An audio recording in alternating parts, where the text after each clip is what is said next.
जो Muslim advocate state level conference is organised by district Muslim advocates forum. The mainly discussion जो है आज Waqf bill 2024 central government ये bill को पेश करके पास करना कोशिश कर रहे। इसमें वेरी सीरियस मैटर्स जो हैं हमारे मुस्लिम वक्फ इंस्टीट्यूशन में नॉन मुस्लिम्स को इंटरफेरेंस करना उसका मेन ऑब्जेक्ट है। फॉर एग्जांपल, दो compulsory non Muslim Hindu member state Waqf board में रिप्रेजेंट करना। फर्स्ट, अगर दो एक हिंदूज नॉन मुस्लिम्स अगर वक्फ बोर्ड में दो जना को नॉमिनेट करते हैं या प्रेजेंट रखते हैं, तो मैं एक ही क्वेश्चन पूछता हूँ, जो Hindu religious and environment act के तहत जो हिंदू रिलीजियस इंस्टीट्यूशंस हैं उसमें कहा तुम्हें दो मुस्लिम मेंबर्स को डालें क्या डालने तैयार है? नहीं। तो ये दो हिंदू ये वक्फ इंस्टीट्यूशन में कई को डालते हैं। अगर डालना रहा है तो Hindu religious and environment act के नीचे कितने हिंदू ट्रस्ट हैं, तो उसके अंदर भी दो मुस्लिम्स को डालो। दूसरी बात है, जो कहा भी एक वक्फ डिस्प्यूट आया तो पावर्स क्या रहता है, वक्फ ट्रिब्यूनल को था, तो आज ये अमेंडमेंट बिल में डीसी को दे रहे हैं। उन्होंने डीसी को देखो उसे टोटली डीसी का पावर्स रखे मुस्लिम्स के जो वक्फ प्रॉपर्टीज हैं तो उसके ऊपर कब्जा करना चाहते हैं। वक्फ बोर्ड क्या है, ये पूरे वक्फ प्रॉपर्टीज के मालिक नहीं। तो वक्फ का मालिक जो है अल्लाह है, अल्लाह है। वक्फ बोर्ड एक सुपरवाइजरी अथॉरिटी है। मुतवल्ली मैनेजमेंट जो होता है मैनेजरल अथॉरिटी रहती। तो ये वक्फ इंस्टीट्यूशन में इनकम नहीं है अपना। क्या कब्रिस्तान से क्या इनकम है? क्या ईदगाह से क्या अपना इनकम है? क्या मस्जिद से क्या हमारा इनकम है? इनकम नहीं है। तो इसलिए क्या मैं ये चाहता हूँ, their intention is too bad. They want to control वक्फ institution, they want to control this work institution through this amendment bill. Therefore we are all opposing and will oppose to the teeth and neck till we achieve this. If even in spite of the past, then we challenge it in Supreme Court. That's all. तो महमूद साहब क्या उनका एक proposal आता, उन्होंने क्या करे, उन्होंने एक 10 पॉइंट रखे थे। मुस्लिम डिस्प्यूट के बहुत सारे वक्फ ट्रिब्यूनल है, तो ये डीसी को पावर्स जाना इज नॉट नेसेसरी और वो सब डिलीट करना। एंड देयर इज नो, उनका क्या है, वक्फ एक्ट में क्या भी नहीं। देखो, वक्फ एक्ट 1956 में इम्प्लीमेंट हुआ फर्स्ट, 1995 में सेकंड अमेंडमेंट फर्स्ट अमेंडमेंट हुआ, 2013 में सेकंड अमेंडमेंट हुआ। तो इसके अंदर मिस्टेक्स क्या हैं, फ्लॉस क्या हैं? कई को गवर्नमेंट इंटरफेयर करना चाहती है, सेंट्रल गवर्नमेंट क्यों एक दो हिंदू मेंबर्स को इसके अंदर डालना चाहते हैं। और इसके अंदर हो रहा क्या है, रिप्रेजेंटेटिव फ्रॉम असेंबली और पार्लियामेंट नॉट नेसेसरली मुस्लिम वर्ग है उनका। They want to induct non Muslims into Waqf institution.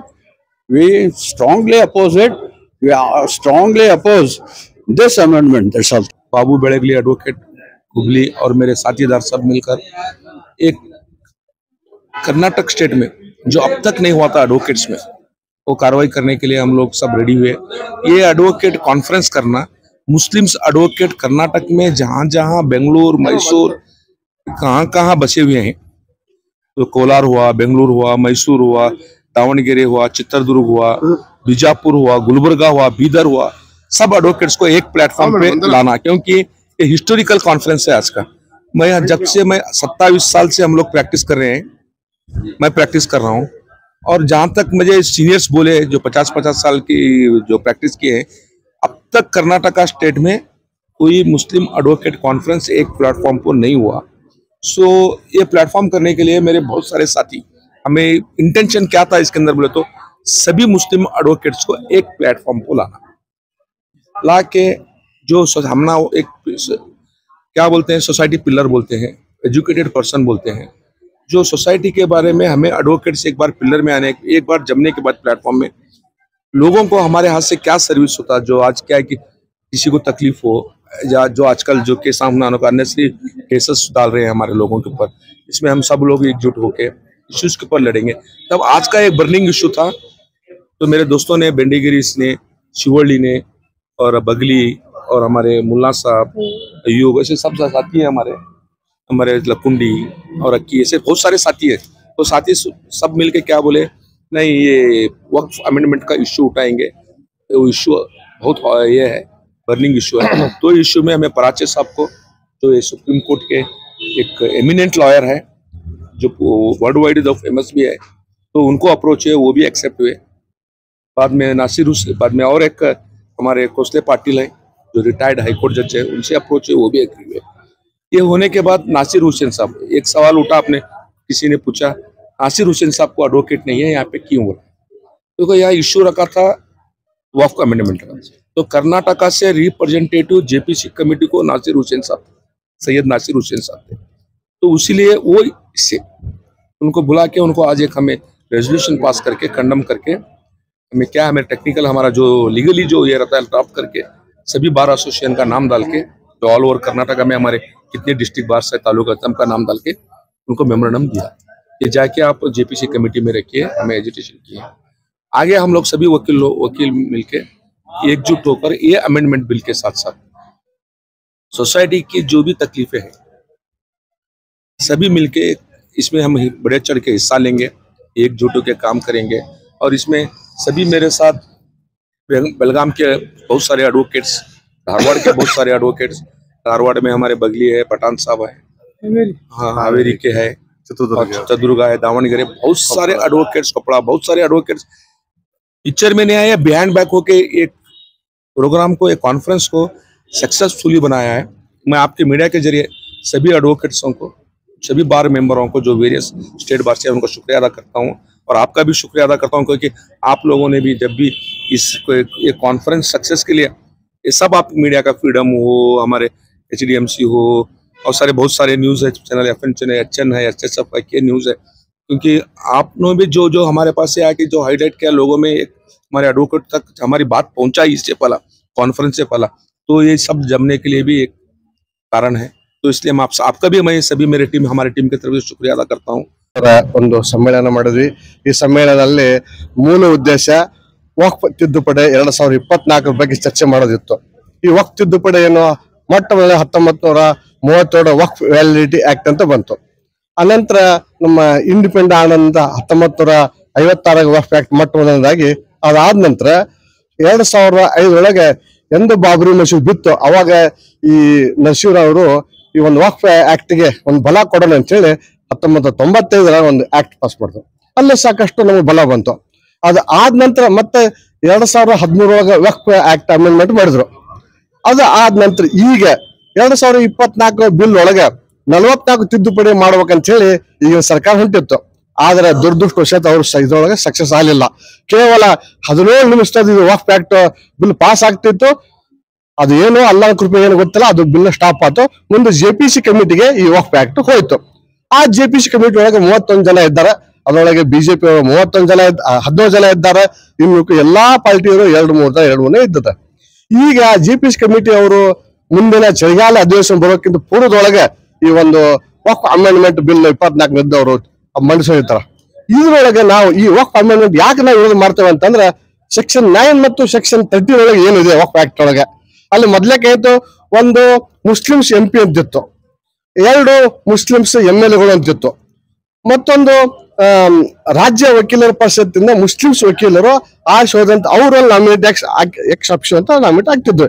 ಈಗ ಅದನ್ನ ತೆಗೆದು ಯಾವುದೇ MP ಇರ್ಬೋದು, ಯಾವುದೇ MLA ಇರ್ಬೋದು, ಯಾವುದೇ ವಕೀಲರು ನಾಮಿನೇಟ್ ಮಾಡಕ್ ಅವರಿಗೆ ಅಧಿಕಾರ ಇದೆ। ಅದಲ್ಲ ಒಬ್ಬ ಗ್ರಾಮ ಪಂಚಾಯತ್ ಸದಸ್ಯರು ಸಹ ಈ ಒಂದು ಹೊಸ ಬಿಲ್ ಒಳಗೆ ಅವಕಾಶ ಇದೆ। ಅದೆಲ್ಲ ಈ ಮೊದಲಿಂದ ವಕ್ಫ್ ಬೈ ಯೂಸರ್ ಅಂತಿತ್ತು। ವಕ್ಫ್ ಬೈ ಯೂಸರ್ ಈಗ ದರ್ಗಾ, ಮಸೂದಿ, ಕಬ್ರಸ್ತಾನ ಇವನ್ನೆಲ್ಲ ಉಪಯೋಗ ಮಾಡ್ಕೊಂಡು ಬರ್ತಾ ಇತ್ತು ವಕ್ಫ್ ಬೈ ಯೂಸರ್ ಅಂತ ಹೇಳಿ, ಅದನ್ನು ಸಹ ಈಗ ತೆಗೆದಿದ್ದಾರೆ। ಈ ಹೊಸ ಅಮೆಂಡ್ಮೆಂಟ್ ಸೆಕ್ಷನ್ 108, 109, 110 ಒಳಗಡೆ ಸಾಕಷ್ಟು ಅದ ತಿದ್ದುಪಡಿ ಮಾಡಿ ಈ ನಮ್ಮ ಮುಸ್ಲಿಮ್ಸ್ ಕೈದು ಇದ್ದಂತ ಒಂದು ಆಸ್ತಿನ ಕಬಳಿಸ್ಲಿಕ್ಕೆ ಪ್ರಯತ್ನ ಮಾಡ್ತಾ ಇರ್ತಾರೆ. ಈ ಮುಸ್ಲಿಮ್ಸ್ ಏನೋ ಡಿಸ್ಪ್ಯೂಟ್ ಇತ್ತು ಅಂದ್ರೆ ಮೊದ್ಲ ವಕ್ಫ್ ಟ್ರಿಬ್ಯುನಲ್ ಫೈನಲ್ ಮಾಡ್ತಿತ್ತು, ವಕ್ಫ್ ಟ್ರಿಬ್ಯುನಲ್ ಆದ ನಂತರ ಒಂದು ರಿಟ್ ಅದು ಮಾಡ್ತಿತ್ತು. ಈಗ ಅದನ್ನು ತೆಗೆದು ಟ್ರಿಬ್ಯುನಲ್ ತೆಗೆದು ಈಗ ಅವ್ರು ಏನ್ ಮಾಡಿದ್ದಾರೆ ಅಂತಂದ್ರೆ DC ಪವರ್ ಕೊಟ್ಟಿದ್ದಾರೆ. ಈ ಮೊದಲು ಸರ್ವೆ ಆಫ್ ಇಂಡಿಯಾ ಅವ್ರು ಸರ್ವೆ ಮಾಡೋದಂತ ಆಸ್ತಿನ ಅದು ಗೆಜೆಟ್ ಆಗ್ತಿತ್ತು, ಅದು ವ್ಯಾಲಿಡ್ ಇದ್ದಿತ್ತು. ಆದ್ರೆ ಈಗ ಸರ್ವೆ ಯಾರು ಮಾಡ್ತಾರೆ? DC ಮಾಡ್ತಾರೆ. ಇವೆಲ್ಲ ತೊಂದರೆ ಇರೋದ್ರಿಂದ ನಾವೆಲ್ಲಾ ವಕೀಲರು ಅದನ್ನ ಆ ವಕ್ಫ್ ಅಮೆಂಡ್ಮೆಂಟ್ ಆಕ್ಟ್ 24 ನಾವು ಅದನ್ನ ವಿರೋಧ ಮಾಡ್ತೇವೆ. ಈ ನಿಟ್ಟಿನೊಳಗೆ ನಮ್ಮ ಹುಬ್ಬಳ್ಳಿ ವಕೀಲರು, ನಮ್ಮ ಧಾರವಾಡ ಜಿಲ್ಲಾ ವಕೀಲರು, ಎಲ್ಲಾ ವಕೀಲರು ಏನೋ ಒಂದು ಮಾಡೋಣ, ಎಲ್ಲಾ ವಕೀಲರ ಬಗ್ಗೆ ತಿಳಿಸಿ ಹೇಳೋಣ ಅಂತ ಹೇಳಿ ನಾವೆಲ್ಲ ಬಹಳ ಸೇರ್ಕೊಂಡ ಇವತ್ತ ಈ ದೊಡ್ಡ ಪ್ರಮಾಣದಾಗ ಇವತ್ತು ಜನ ವಕೀಲರು ಸೇರಿಸಿದ್ದೇವೆ. ಇದಕ್ಕೆಲ್ಲ ನಮ್ಮ ಮೊಟ್ಟ ಮೊದಲನೇದಾಗಿ ನಮ್ಮ ಮೀಡಿಯಾದನ್ನ ಫಸ್ಟ್ ಟೈಮ್ ನಾನು, ಬಾಬು, ಆಸಿಫ್ ಅಲಿ ಸರ್, ಈ ನಮ್ಮ ಅಯ್ಯೂಬ್ ಅವರು ಎಲ್ಲಾರು ಕೂಡ್ಕೊಂಡು ಒಂದು ಮೀಟಿಂಗ್ ಮಾಡಿದಾಗ तावेल्ला मीडियादವರು ಬಂದು ನಮಗೆ ಸಪೋರ್ಟ್ ಕೊಟ್ರಿ. ಇದಕ್ಕೆ ಮತ್ತೆ ನಾನು ಅವರಿಗೆ ಸಲಾಂ ಹೇಳ್ತಿದ್ದೇನೆ. मेरा नाम आफरीन कित्तूर, दांडेली बार से ताल्लुक रखती हूँ और वहीं पे प्रैक्टिस कर रही हूँ. आज जो यहाँ पे किया गया है वक्फ अमेंडमेंट बिल के लिए, इन सब लोगों ने, यहाँ के धारवाड़ और हुबली के जमा हुए कई एडवोकेट्स ने मिलजुल कर एक ऑर्गेनाइजेशन बना के इन्होंने ये सोचा कि हम सब एडवोकेट्स को बुलाएंगे. ये बहुत अच्छी बात है. पहली बात उन सब का हम थैंकफुल हैं, बिकॉज पहली बात यहाँ पे हमें नॉलेज मिलती है कि वक्फ मतलब क्या, वक्फ के अमेंडमेंट्स कितने बार हुए हैं, वक्फ का बिल क्या है, वक्फ किसके लिए है. ये सब नॉलेज इन्होंने हम सब जूनियर वकील को या फिर जो भी और वकील थे उन सबको बुला के एक ब्रांड नॉलेज दी है कि हमें उसे कैसे टैकल करना चाहिए, कि हमें वेदर वक्फ अमेंडमेंट बिल जारी होनी चाहिए या नहीं जारी होनी चाहिए. अगर जारी होनी चाहिए तो क्यों होनी चाहिए, जब ऑलरेडी 2013 में किया गया था.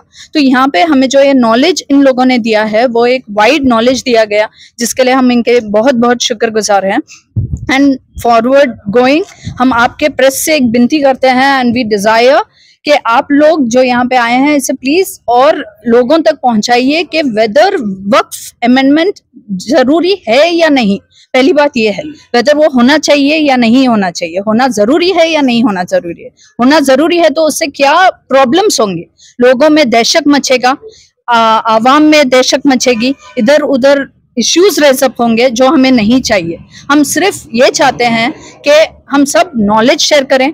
हर एक इंसान को, ये कोई कास्ट के बेसिस पे नहीं है, हर एक इंसान को एक नॉलेज मिले कि व्हाट इज वक्फ, वक्फ किसके लिए था और कैसे उसका प्रोसेस होना चाहिए.